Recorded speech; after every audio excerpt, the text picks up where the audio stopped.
Good evening. This is the Content Play Podcast. I'm your host, DOTWY. We are coming live at 12:47 on December 1st.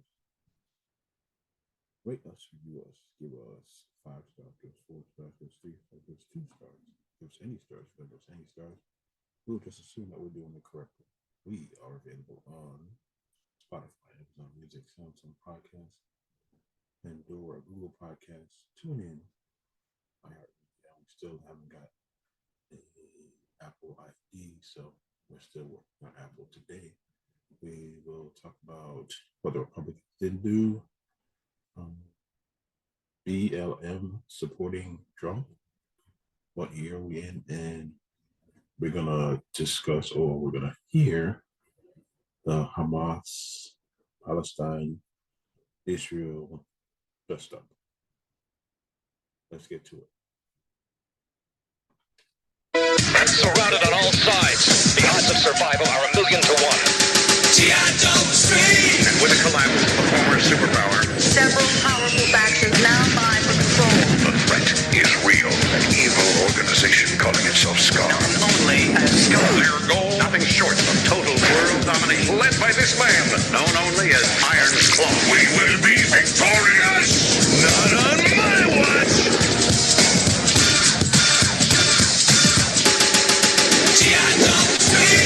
Situation critical. Roll call! Ballistic. Harpoon. Mayday. Black Dragon. Sergeant Savage! Quick strike! Melvin. Right! Lieutenant Stone! The odds are 1,000,000 to 1. And that's the way we like it!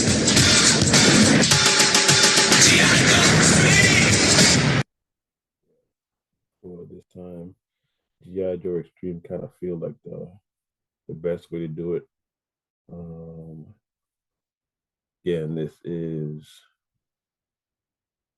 Ninjas of sorry. This is the Common Sense Party podcast. Our mission is to bring common sense to all the crazy stuff that we are encountering today. Okay. This is one thing I wanted to try to understand is Republicans don't like smart people. They don't like honest people, but they want to elect Trump. But I need y'all to listen to this. Check this out.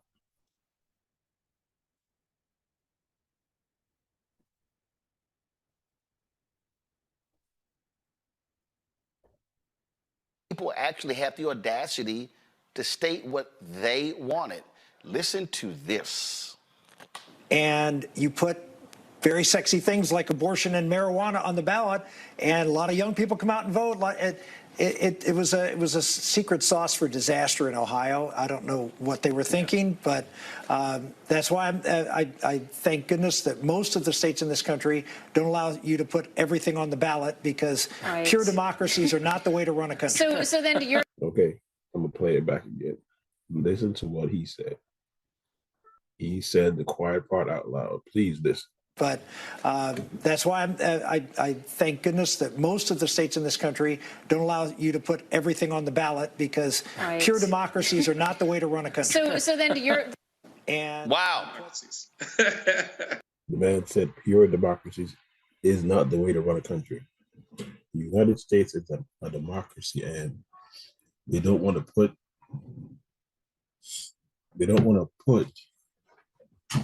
let's split up for this one. They don't want to put ballot initiatives that are good for you. Listen to it one more time. Ohio, I don't know what they were thinking, but that's why I thank goodness that most of the states in this country don't allow you to put everything on the ballot, because pure democracies are not the way to run a country. so then you're Folks, they are saying the quiet part out loud. Listen to them. Listen to them. They're saying the quiet part out loud. They don't want you to have a pure democracy. They just want power. They want power. That's unadulterated power. All right. I don't understand, but hey, that's just them. We're going to move to This is courtesy of Roland Martin. He's a cool cat. Y'all check him out. This one is about the election in 2024. Check this one out. Check this out. So Chip Roy was on the floor of the House today and was just outside of his mind in a speech. Listen to what this fool said. One thing. I want my Republican colleagues to give me one thing, one, that I can go campaign on and say we did. One. Anybody sitting in the complex, if you want to come down to the floor and come explain to me one material, meaningful, significant thing the Republican majority has done besides, well, I guess it's not as bad as the Democrats. One thing. Ladies and gentlemen, sitting House member Chip Roy. This is an ad that's just waiting to happen. Let's hear it again. Anybody sitting in the complex, if you want to come down to the floor and come explain to me one material, meaningful, significant thing the Republican majority has done besides, well, I guess it's not as bad as the Democrats. Said that shit out loud because he knows that they don't govern. They just want to break everything. One more time, ladies and gentlemen, you gotta listen to it. One thing. I want my Republican colleagues to give me one thing, one, that I can go campaign on and say we did. One. Anybody sitting in the complex, if you want to come down to the floor and come explain to me one material, meaningful, significant thing the Republican majority has done besides, well, I guess it's not as bad as the Democrats. One thing. Again, he said it out loud. He said the quiet part out loud. You have Trump, you have the Republicans think they're going to win back the Senate and the House and the White House. It can't be. Y'all got to tell me, please. Y'all got to tell me how this happens. How does this happen where we know that they're not doing anything? We absolutely know they are not doing anything. Absolutely nothing for the people of America. But the same people who are struggling are voting for people who are, some of them are false narratives. They do not care about you. Like I said, I challenge any Republican out there to give me a bill or something that helps the 99%, the people who make $45,000 or less. Give me one bill, just one. Not that we're gonna cut Social Security and then we're gonna fix it. No, just one. Still waiting on a medical plan. Obamacare is the Affordable Care Act is the law of the land, and they still haven't done it. And Obama was out of office how long? 8 years. Still haven't done it. All right. And we have George Soros or George Santos, whatever the hell his goddamn name is, who's going to be expelled. And they're talking about setting the president. Tell them stop trying to cheat people out of their money, and then you won't get kicked out of office. All right, we're gonna move to the Hamas-Israel standoff. And for people who don't know, Hamas is the government. The Palestinian people who are in Gaza are different, and Israel is not.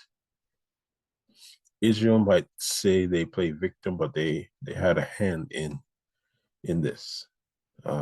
Check this out from Roland Martin.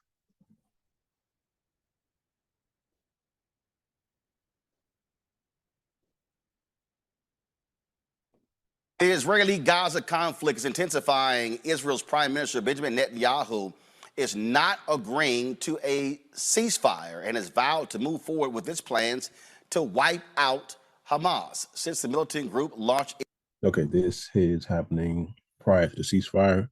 and you have a lot of people not understanding what it is. Its surprise attack on Israel on October 7th. More than 8,000 people have been killed and tens of thousands are left homeless. The World Bank is predicting oil prices could reach uncharted waters if this conflict does not come to some resolution soon. Also, you have massive protests taking place all across the world for folks who are saying free Palestine. It's also having a significant impact on the poll numbers of President Joe Biden, as many young voters are angry with his support for Israel's response. Joining me now is counterterrorism expert, author Malcolm Nance. Malcolm, glad to have you on the show. So first, let's start here. It has been very interesting watching all of these responses. Folks were shocked by the Hamas attack. Obviously, Israel was going to respond. But now you have folks who are saying, wait a minute, you move forward with a ground assault. All of a sudden, now you're displacing millions of people, 2.2 million in Gaza alone, 50% children. The whole battle, do you allow in water, food, oil, things along those lines? Just your assessment where we are now, some 23. You know, I'm glad you've asked me that, because I really want to put into perspective what a lot of people are responding to is about 3 weeks old. In a circumstance, a historical circumstance that's well over a century. And the development that's 70 years since the founding of Israel, which has been occurring nonstop. There's been a circular crisis for decades at this point. However, let's go to the precipitating event before people say, okay, you're bombing Palestinian children. What happened on 7 October was unprecedented. I mean, unprecedented in the history of Israel. Yes, they had multiple Arab armies attack them. 1948, they attacked multiple Arab armies in 1956. In 1967, another Arab armies attack. 1973, a surprise attack by Egypt on 6th October 1973. What happened on 7 October 2023, which was 50 years plus 1 day, was a terrorist group, Hamas, which is an international terrorist group. It carries out acts of terrorism. It is not a resistance organization. It is not freedom fighters. When they attack, they kill only civilians for a political purpose to impact an audience outside of the immediate victims. Definition of terrorism. They attacked Israel across the borders and went and hunted every man, woman, and child on the other side of that border. They did not bypass villages to go engage the police. They did not bypass towns to go engage the army in a straight battle. They carried out an ISIS-like act of terrorism. And over a day, they slaughtered by hand, one by one, 1,400 individual people. Literally used all their ammunition to fight the army, to execute every civilian across that border. Now, on the other hand, it did include some people you wouldn't have imagined. Sub-Saharan African taxi drivers, Thai guest workers, nurses from the Philippines and India. They killed everyone. And the purpose of their operation was to launch and kill everyone. Then bring 200 or more hostages back to Gaza and hope that the Israelis would go insane, come across that border in a blitz, and they would have an apocalyptic battle in the middle of 2.2 million Palestinians and hope that they would gain the support of all the Arab world and terrorist groups around the world, and to show that Israel was now fighting in the middle. Israel right now is listening to U.S. advice. They are not running into this battle. I call it Pac-Man at molasses speed, which is what we would have advised them to do when we fought battles against ISIS and al-Qaeda terrorists in Iraq. You go slowly, you bite off sectors, you isolate the enemy, and you try to get the civilian population to displace. When we attacked Fallujah, 90% of the population of that city was gone, had moved, had seen the fighting was coming. Palestinians, the Hamas, aren't doing that. The Palestinian population is trapped with Hamas in the Gaza Strip, but the Israelis are going to have to carry out this operation against Hamas anyway, in order to eliminate them off the face of the earth, technically. And that's where we are. You hear that? The Hamas and the Palestinian people are two different things. The Palestinian people don't want Hamas, but Israel gave them money, and they used the money for this planned attack.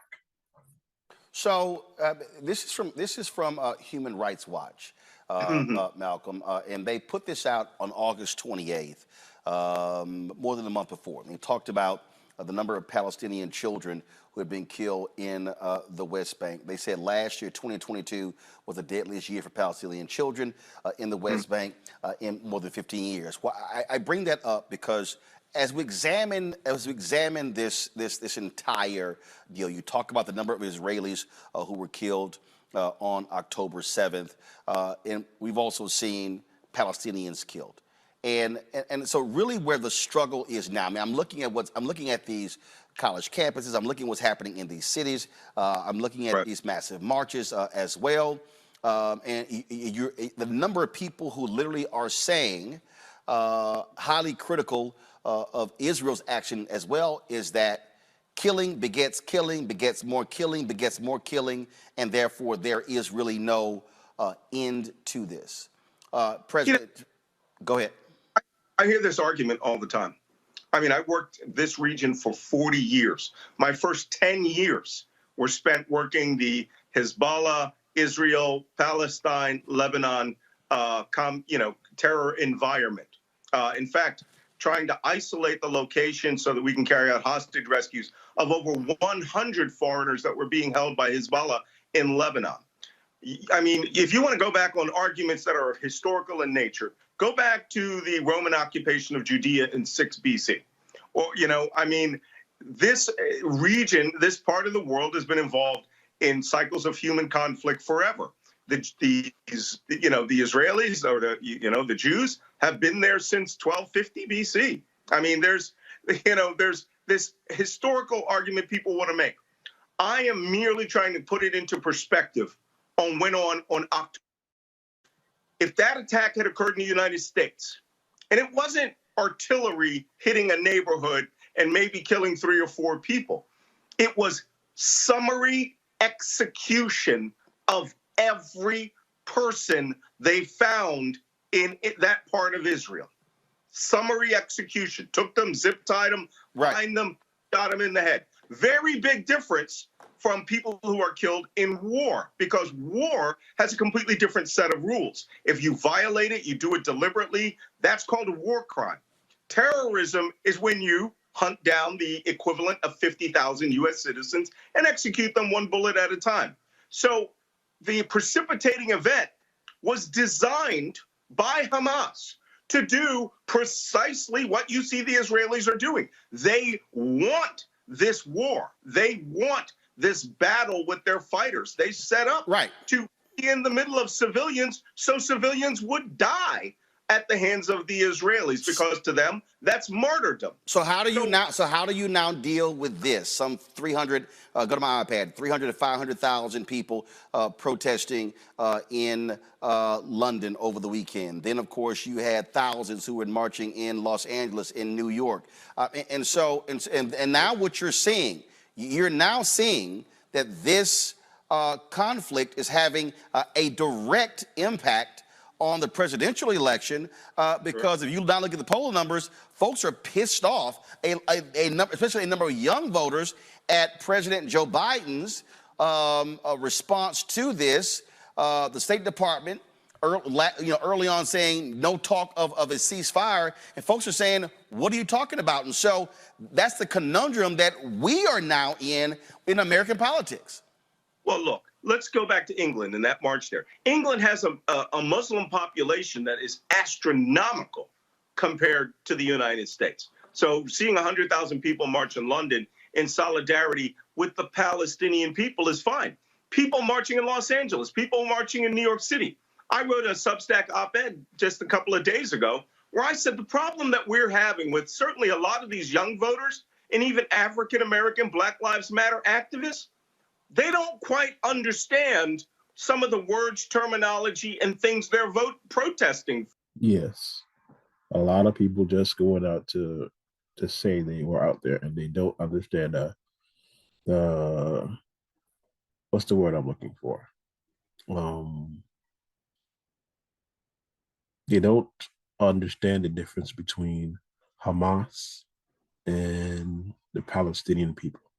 They think Hamas and the Palestinian people voted them in. No, there's not been a vote, what she's going to say, in Palestine and the Gaza Strip more than since 2000 to like 10 years.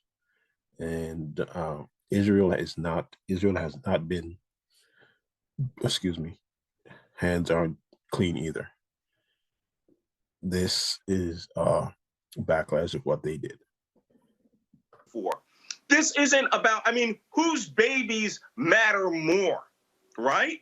When Israel goes and bombs Hamas, they are not aiming at the Palestinian people. For people who have never been in war, for people who have never actually had to plan these strikes, who have to knock out 500 kilometers of underground tunnels, to you, it looks like indiscriminate bombing. I've had to plan these airstrikes. Bosnia, Libya, Lebanon, Iraq, Syria. We don't hit indiscriminately. The Israelis don't either because, one, it serves no purpose. Two, it does not degrade the terrorist group. Three, it just creates hate and mayhem. So Malcolm, how do you then, though, explain to those very same people that the conditions under which the Palestinians are living, being unable to self-govern, unable to move. Jimmy Carter called it apartheid in his book. And so how do you still even deal with that? Because that's really where a lot of people are. There are people who are saying they don't want to see death on either side. They don't want to see Israelis being killed and Palestinians being killed. And then it all comes back to a two-state solution. Is that real? Sure. Can you ever achieve that? That's politics. And look, you're never going to find anybody. I speak Palestinian dialect Arabic, Levantine dialect Arabic. I have been for the two-state solution forever. You know, I've been in that region of the world for decades. But some things you do have to understand. Most of the people that are angry right now couldn't spell Palestine 3 weeks ago. They weren't angry when Bashir al-Assad used chemical weapons and mass murdered 500,000 of their own people. There's a fight going on in Sudan right now. 5,000 people have been killed by two factions that have been fighting. Somalia, Libya, Lebanon. Oh, Jesus, Lebanon. I went to the Civil War. They had been massacring each other to the tune of 125,000 people. ISIS literally tried to wipe out all of northern Iraq and Syria and took slaves doing it. What people are showing here is one of two things. One, this is something they could wrap their head around because there's a lot of cameras. Or, to be quite honest, there's a lot of inherent anti-Semitism in this. And maybe they think in solidarity with their Palestinian brothers and sisters who are angry that this position is the right one. But you know what? This is essentially like protesting for Al-Qaeda, all right, after 9/11. You have to determine your terminology. And I've seen a lot of these young kids on campus do this. You must exclude Hamas from your discussion. If you say you're for the Palestinian people, God bless them, I love them. Be for the Palestinian people. But then you have to condemn the terrorist group Hamas that is using 2.2 million people for human shields. Hamas is underground, 3, 4, 5, 100 meters underground, and they have left the Palestinian people on the top to take the bombing from the Israelis. That's part of their strategy. Dead baby strategy, we call it. Terrorist groups have used it forever. I don't want to see this fighting, but this isn't a question of whether you can have a ceasefire. When you mass murder every individual, everyone, 1,400, one by one, then take 200 hostages, you're going to get what you're getting. It happened to us. It happened with Al-Qaeda. It happened with ISIS. Hamas knew what they were doing, and they abandoned the Palestinian people above ground to take the Israeli shellings and killings. Even though the Israelis are trying not to kill them, artillery, bombs, rockets, and machine gun fire, if you do not displace out of the battle space, can hurt you and kill you. In many circumstances, Hamas won't let civilians leave. So, unfortunately, this is called war. And people are talking like the Palestinian people weren't beleaguered before 3 weeks ago. Well, but Malcolm, there are people who are activists who were talking. No. Follow me here. There were people who were talking about the Palestinian people before 3 weeks ago. Folks, we're talking to counterterrorism expert and author Malcolm Nance. You see right here a number of his books you can actually check out right there. My panel, they have been waiting to ask you a few questions. I'll start first with Julian Malveaux. Dr. Julian Malveaux, economist, president emerita, Bennett College. Julian, go right ahead. Brother Malcolm, first of all, let me say how much I appreciate you and your work and your history and your legacy. At the same time, I have to ask you, because implicit in some of what you said has been basically an anti-Palestinian bias. Is it possible to be critical of Israel and still not be being accused of being anti-Semitic? This happens to many of us every day. We are critical of the relationship the United States has with Israel, with the unfettered dollars that we've given to Israel. Can we basically articulate those criticisms without being called anti-Semitic? Right. Well, first, I'm honored to be speaking to Dr. Julian Malveaux. You're, another one of my heroes. But let me answer your question quite plainly. I am a counterterrorism and intelligence expert. My job is simple. All right. We identify threats which meet the threshold of terrorism. We categorize those threats. We factor them in as to what culture, location, geography, all of those other things. And then we work back on the history. Hamas, by every definition, is a terrorist group. What they carried out on October 7th, without any question, was the summary execution, one by one, of 1,400 people. That is where I draw the line on everything, okay? Anti-Palestinian, I've worked with the Palestinians for decades. I love the Palestinian people. I think that what happens in Israel is quite unfair. I am not for the settlement of the West Bank. I'm a big follower of the two-state solution. I think that given the right circumstances, maybe even now at the end of this crisis, maybe the time for the Palestinian people to have true self-determination. Voting for Hamas 17 years ago and then Hamas never running another opportunity for them to express leadership or for them to express who they want to be in. And now it's 58% that prefer to have the Palestinian Authority in charge. Hamas wiped them out in 2000, in the battles of 2005 to 2007, literally wiped out the Palestinian Authority police. It is a terrorist group that is now running, all right, a population of 2.2 million people, and they do not spend their money on those people. They spent all of the piping that was supposed to be for underground water features to build over 10,000 rockets. They spent all of the concrete money to rebuild structures on a hundreds of kilometer multi-layered tunnel system, which we're now finding out is a lot more extensive than even we thought. The Palestinians in Gaza, the Gazans, could have all of that aid money used for themselves. We saw a good example of it on the massacre. They caught the pickup trucks that were being used, were supposed to be used for the municipality. The first aid kits on their terrorist groups were all donated by UNICEF for the population. This isn't about being anti-Palestinian. This isn't about being pro-Israel. This is about identifying a threat which traps as hostages the entire 2.2 million Palestinians. Should we be sympathetic to the innocent people? Yes, we should.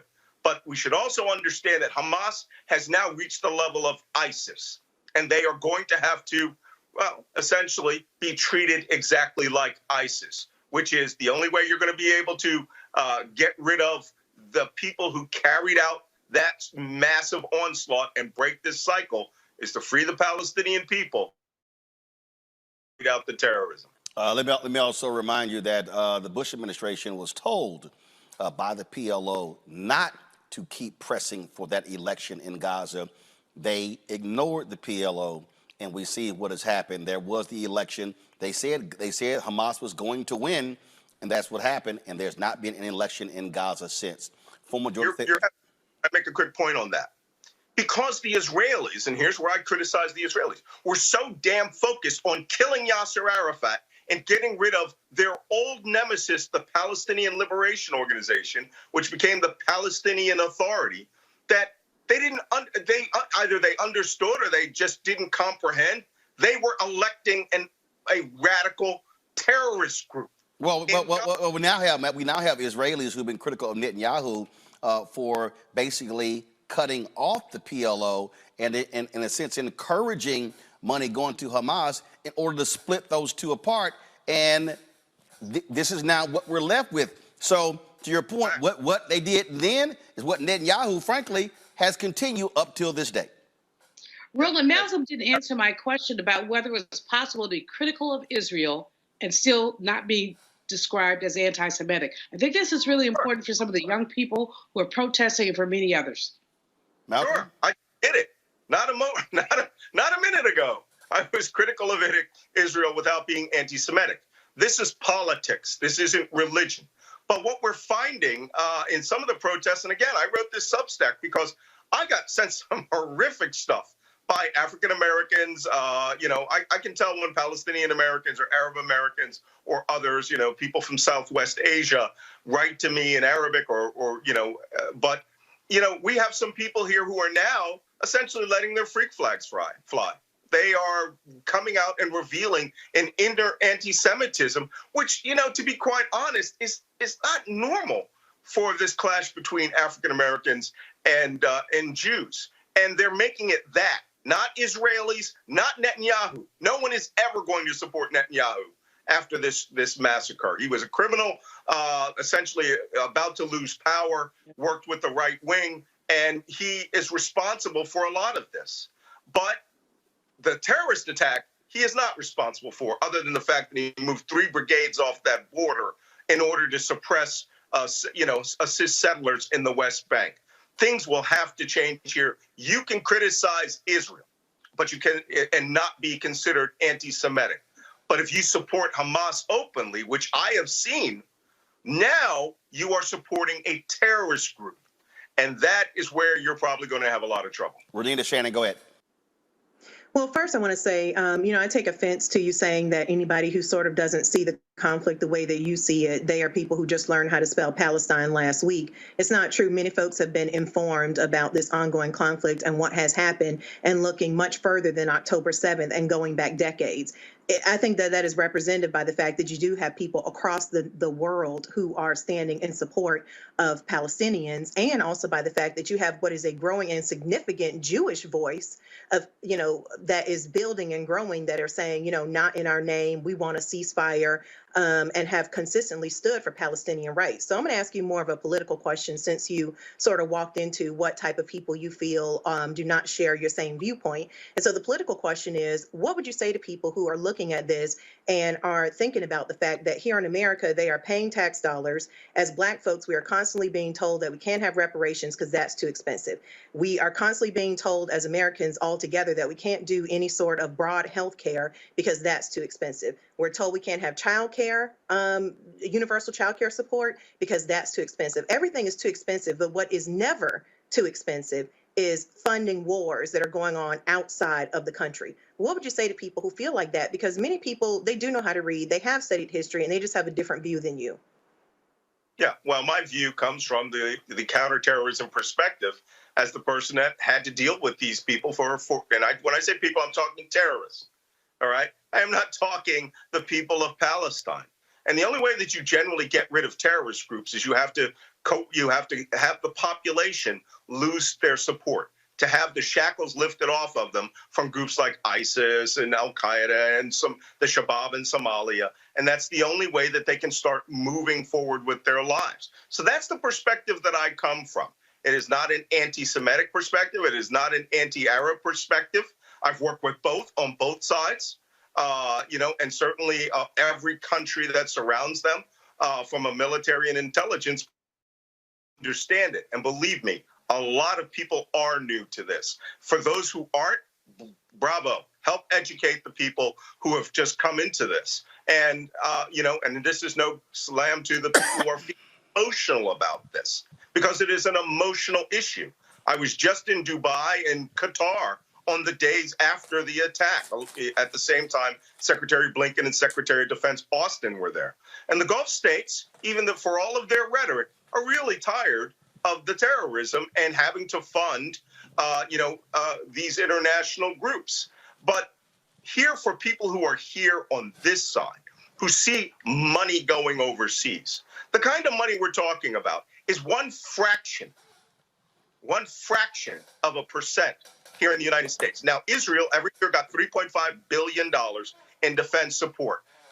As a balance for the treaty that they had with Egypt, with Anwar Sadat and Menachem Begin, we give Egypt $3.5 billion in defense support so that they can combat their current ISIS problem that's occurring in the Sinai.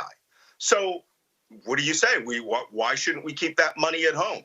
We have more than enough money to walk and chew gum at the same time. Now, you're talking to a person who fought in Ukraine for a year with the International Legion. I hear this same argument about Ukraine, even though we're actually saving money by giving these archaic weapon systems that would have to be disposed of and paid for through breakers and people getting rid of ammunition the same way. You are not, as a person who is in, let's say, Detroit, going to receive 155 millimeter artillery shells that the United States already pre-positioned in Israel for a broader Middle East war. We are giving them those stocks. We are not giving the Israeli government money to expand their economy. We are not giving the Israeli government money to buy new villas. We are giving them war stocks that the United States paid for decades ago, which we store in Israel in order for them to start to carry out the operation that they may need.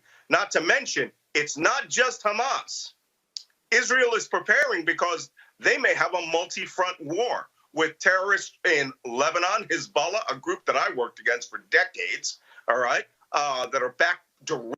All right, I don't think he's going to answer the question, but the answer to the question for anyone who's listening, vote people who align with what you think. Don't stay home in 2024. Vote people who want reparations, who want health care, who want to help the 99% of the people who work hard. Vote for those people. Directly by Iran, Shia Muslim militias that operate out of Syria that attack across the Golan Heights. You may have a three-front war, and not to mention Iran by extension, which had its subordinates in Yemen fire missiles towards Israel. This can get a lot worse. And if you want to talk about American money going somewhere, just imagine this becoming a regional war between Iran, Syria, parts of Lebanon, Hezbollah in Lebanon, and then the offensive that they're doing against Hamas. It's better that this not get out of control and that the United States support it with the resources which are already there. Omokongo Dominga, professorial lecturer, School of International Service, American University. Yes, Mr. Nance, I have a great deal of respect for your work and really have just an appreciation of not just your service, but your family's history of service. I think, being on a campus, I see much of the difference between those who may, support Hamas, but much of what I'm seeing, and even in colleges I'm speaking at across the country, they are people who are able to differentiate between a terrorist organization and the people on the ground. My question for you is, I'm of the philosophy that you can't bomb an idea away. I'm of the philosophy that for every one innocent killed, you can create 10 more terrorists. And I just don't see how this leadership under Netanyahu, you described him as relates to the people he surrounded himself with. I don't see how this actually ends Hamas. In my opinion, I feel like this is something that is going to create more members of Hamas just by these violent attacks alone. You know this region better than most, and you know what people have nothing to turn to may turn to the most militant wing, like you said, who's also been empowered by Netanyahu in some ways, but that's just going to continue the idea of Hamas. And I just don't see how this current strategy is going to lead to the ending of Hamas. Well, see, this is where I agree with you. I've written 3 books, including a New York Times bestseller, on Al-Qaeda and ISIS ideology and how they fight. You know, you cannot shoot an idea out of if you put a bullet through the brain of a person. But this isn't an ideology. What you're seeing here is a transformation of Hamas's technique. Yes, their ideology is they are Palestinian nationalists. They seek the return of their homeland. And when they say their homeland, they don't mean Gaza and the West Bank. They mean every inch of geographic Israel as it was decided by the, you know, when it was carved out of Transjordan by the British. They're talking, when they make that motto, and this is where university students need to be a little careful. When they say from the river to the sea, they're talking about the elimination of all Judaism, Zionism, whatever you want to call it, all people, you know, including as we saw in the October 7th attack, they wiped out an entire Muslim Bedouin tribe because they said, you were on the other side of the fence, you're no better than Jews. That's what they mean, the elimination of the state of Israel. Now, you and I both know that that's just rhetoric. That is never going to happen. All right, Israel is a nuclear power. They have a military force that has overmatch on all armies around them. Jordanian, Egyptian, Syrian, Lebanese, Saudi. It doesn't matter what you throw at them. If they go to full mobilization, they will defeat you. But in terms of Hamas and Gaza, the Israelis have made it clear that they are going to eat their way through Gaza City because that's where the heart of Hamas's forces are. Now, there are 3 more sectors of the Strip south of that they will probably have to deal with as well. But for the men who planned, mobilized, and crossed that border in essentially an invasion with the intent to kill every living Jew on the other side of the border, did a pretty good job of it. The Israelis are not going to be adopting a posture in which they will be allowed to exist. So they are taking a look at how we did the Battle of Fallujah in 2004, which is what our Secretary of Defense sent over advisors to say, do not run into Gaza. It's an ambush that Hamas set up for Israel. The entire 7 October attack was designed for you, all of you, to see precisely what you're seeing and to garner support Middle East wide with protests. You know, I have an article coming out called about how Hamas needs those dead babies. They have pandered this about forever. And now we've got dead Israeli babies. There is blood up on both sides. But you can wipe out a terrorist group for this generation. But here's another thing I caution all of my Israeli followers of. There will need to be a grand deal at the end of this, or you will go into Hamas 2.0, 3.0 with more enemies possibly coming from Lebanon, Syria, a massive explosion of Middle East terrorism. I predict we're going to see pro-Hamas terrorism here in the United States. And then you're really going to see American support change. We're going to go right back to 2001, the way people will start behaving.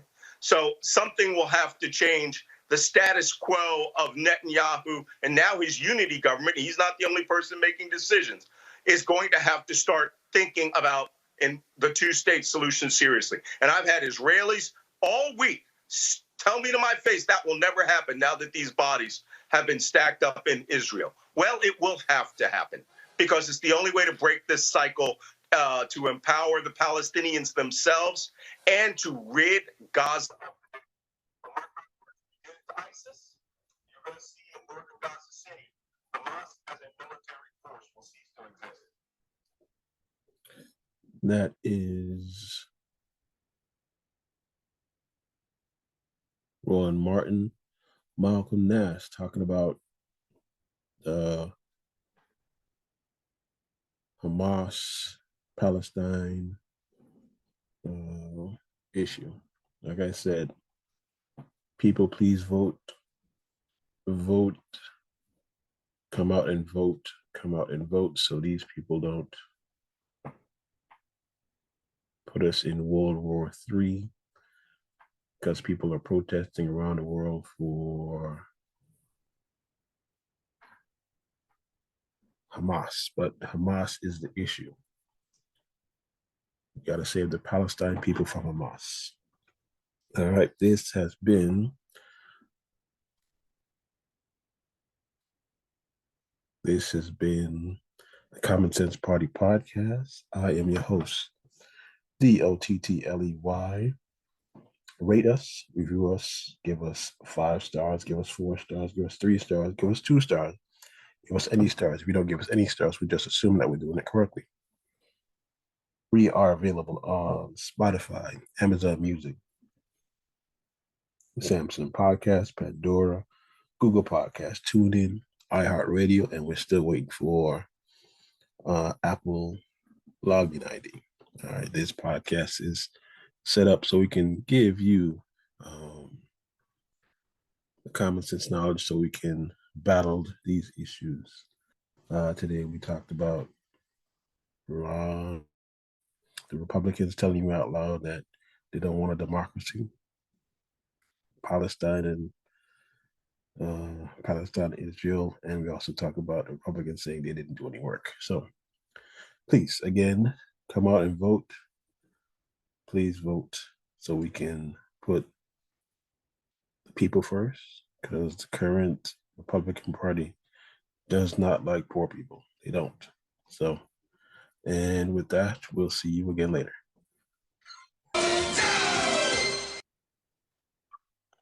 Surrounded on all sides, the odds of survival are 1,000,000 to 1.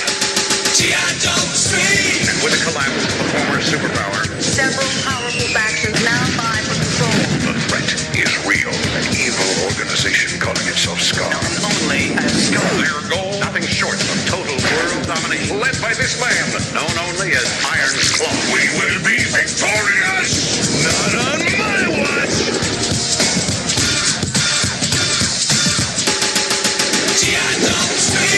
Situation critical.